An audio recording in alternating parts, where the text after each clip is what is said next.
Bumabalik ang inyong maliit na Pilipinang fashionista na future educator. Sana nga.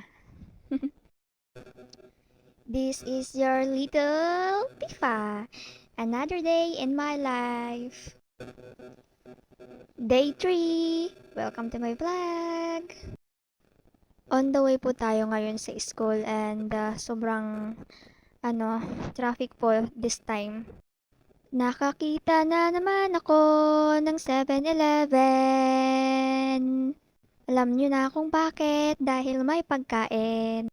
Ito nga po pala yung yung crossing area papunta sa school po namin.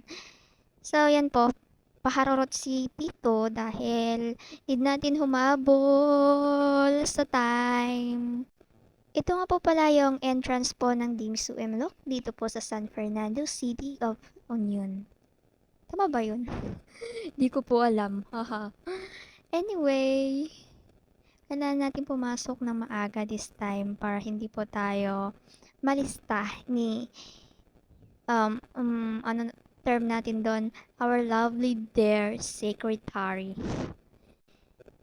Anyways, itong side po na yun is College of Industrial Technology, IT, and then ito po is College of Law. Dito po kami pala nagfa-flag ceremony.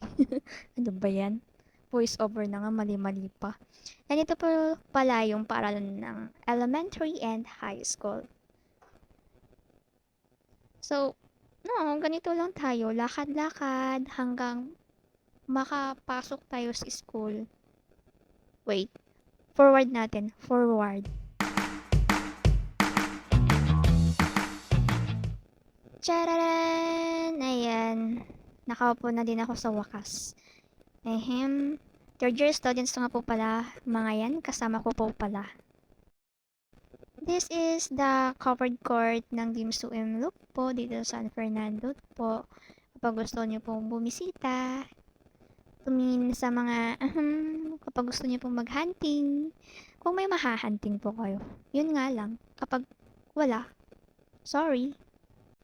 Bumalik kami sa school, sa room namin, and pinapauwi kami ng mga instructor or our teachers.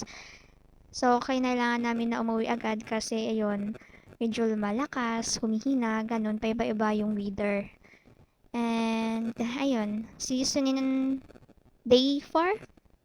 Bye-bye!